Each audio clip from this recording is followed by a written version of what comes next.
Metal Gear Rising Revengeance is absolutely goated. Okay? It just is. So, I've now played it twice. Get your review scores in the chat if you've got them. I see 10s, I see 9s, I saw an 8. This is the second time I've played this game. Now, the first time I played this game was before I had played any Metal Gear games at all. So this was actually my introduction to the Metal Gear series. And it was great.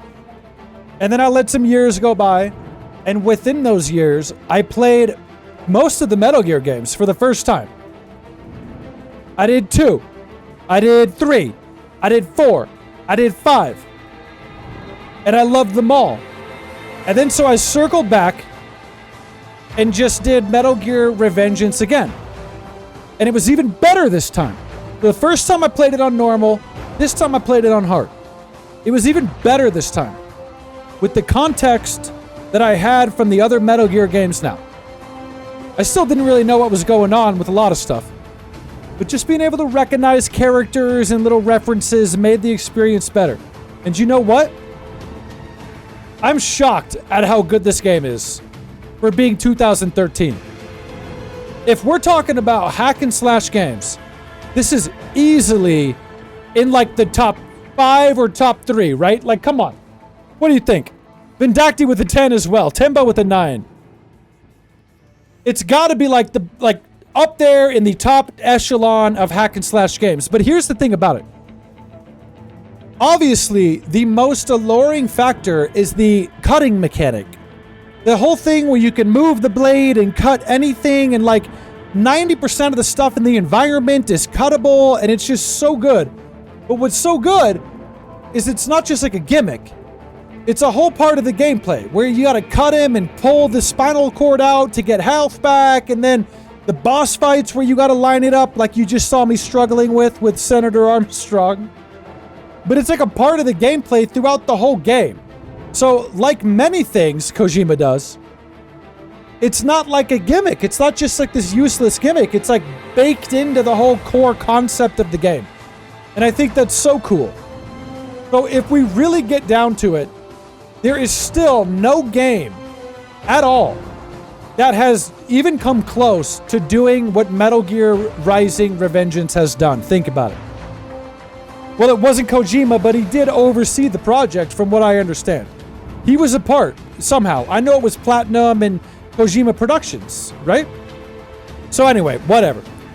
But no game has done this. There's been other games that have done the directional cutting. Even like the Skyward Sword does it too, right? But like, they're kind of limited to bamboo sections or maybe sign. Like, it's definitely just not like, no other game has it as a core concept to the degree that this game does, and have it not be just like a gimmick. It works its way into the combat, the gameplay, the boss fights, like everything about it in such a cool way. It's truly one-of-a-kind game. Yes, it is so Toyota. Now let's just run through a couple things real fast. The music of this game is so good all the way through. Top tier, 10 out of 10 on the music. It's insane, right? The graphics, I think, still hold up very well. Some of the environments have a little bit of that 2013, like, brown and gray going on, like almost like Resident Evil 5, you know, like that brown and gray kind of look. But I do think that some of the lack of detail in the environments is intentional, so they can get away with this whole cutting everything up mechanic, and, you know, they can get away with that whole processing load. I'm imagining. I'm just guessing, you know. I'm not like a game dev. But so it doesn't bother me. And playing it today on PC in 4K, it looks incredible. It does. Like, it's crisp as hell, especially the character models and everything like that. So I love it. I love how gruesome the game is. Cutting people to pieces, man. So the music, 10 out of 10. The graphics, a little bit dated, but it's just still really good. It doesn't bog it down, okay? The gameplay, I honestly think is a 10 out of 10. It's a 10. The cutting mechanic elevates everything, but even without that, it's a really good hack and slash. But then the cutting thing just makes it a 10. It's a 10. The boss fights, 10 out of 10. Like, what do you want me to say? Like, everyone talks about Senator Armstrong, But dude, Jetstream Sam is so goated.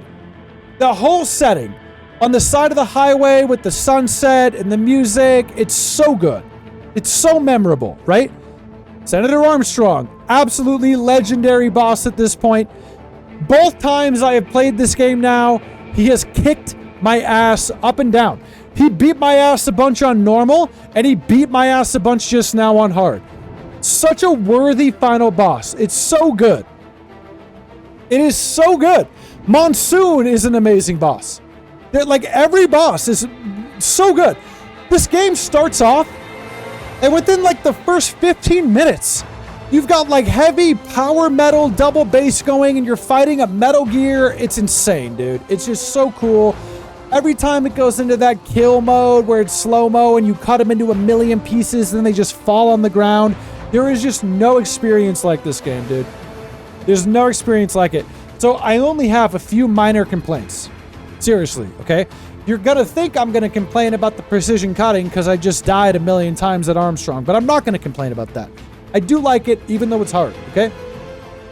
I don't like, it's a nitpick at this point. This is one of those games, you guys, it's so good that everything I have about it is just a nitpick. My only nitpicks, they're small. And one of them is I don't like when they call me on the phone. I hate that in a game like this, that is just like an 8-ball to the dome. It is like so action-packed. The pacing is just like in the stratosphere, right? But then like so often they call you on that little comms and you have to like slowly walk or stop altogether just to hear them out. And at least it's not like sometimes you can still walk around, but you can't like interact with anything. You can't run around. I just feel like it wouldn't have made the game any worse if you just like didn't limit my movement at all. Just let the comms come up, let them talk, but let me run around, right? And then the other thing is I didn't use them that much this time, but I did experiment with them my first playthrough, and I think the weapons are not that cool. I think the main sword is where it's at. I don't even really feel like I want other weapons, I guess. You know, it doesn't bother me. It's such a short game.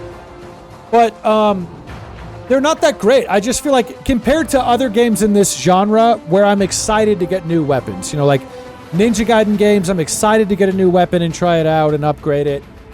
Devil May Cry, I'm definitely excited to get a new weapon and upgrade it and try it. I'm just like, I don't know if I can put my finger on it. I'm just not excited about the other weapons in this game. Like, I don't care. I don't really want to explore with them as much. I don't know why. Okay? And then the only other thing that I will say is I like the length of the game. I like that it's short, like 8 to 10 hours roughly. You blaze through and then it's, you know, replay value. I like it. But I do think, I don't know if this is a hot take or not, but I do think leading up to the Senator Armstrong fight, the big finale, I think it happens really quick. Like, you get to that little military base and it seems like you're about to have this like action-packed climb to the climax there with Armstrong, but really you end up just like walking into like one little warehouse and then fighting the enemies in that one warehouse, and they're not really different enemies. It's like a few soldiers and the little cows walking. So it's like you just kill that one warehouse and then it's straight to Armstrong, and it almost feels like maybe they ran out of time or ran out of budget, and maybe it was going to be this big level, but then they had to just expedite it and you get to Armstrong. I don't know, maybe. But it just does feel, it feels like it's like, it sets it up like it's going to go like this, like this, like this. But really, you just like walk in, kill that warehouse, and then you're at the final boss. But that's it. That's like my 3 small nitpicks about the game. And here's the thing, you guys. Those 3 nitpicks are so small in the grand scheme of everything else that this game does right that they don't even bring my score down. And I'm going to give it to you guys. I'm going to tell you right now. It's a 10 out of 10. I do not throw 10s around like candy, okay? I could see someone going a 9 for maybe some of the reasons I said or whatever. I don't think so. I think this game is so unique in the mechanics and what it does, and it achieves it so well throughout the gameplay. Like, it's not a gimmick, that it elevates it so much that it's a 10. Nothing about what I said bad can bring it down from a 10, dude. I just can't. It's a legendary game. It has stood the test of time. People still talk about it. It's still memed nonstop. It's a 10 out of 10, dude. Like, for me, the games that are the most legendary, there is no perfect game. There's no perfect game. So any 10 out of 10 I'm going to tell you, I can still point out little flaws here and there. But for me, the games that truly rise above and that are legendary 10 out of 10 games are the games that do something that you just can't get anywhere else. You just can't get this anywhere else. You know? You can't. This is a one-of-a-kind game. There's not even anybody else that has really tried to do it. It keeps blowing my mind. But like, dude, one-of-a-kind, non-stop action, non-stop fun. I even like how the levels keep switching it up, dude. It's like, it keeps changing. There's on rails, running up building sections. It's just, they try to get some stealth in there, you know, for better or worse. I just love it all, dude. I just love it all. It's a 10 out of 10. Glad you guys liked it. Glad you guys had a good time. I'm glad that there's a lot of people in this little niche genre that love this game and hold it to such a high regard, because it is goddamn amazing. And you know what?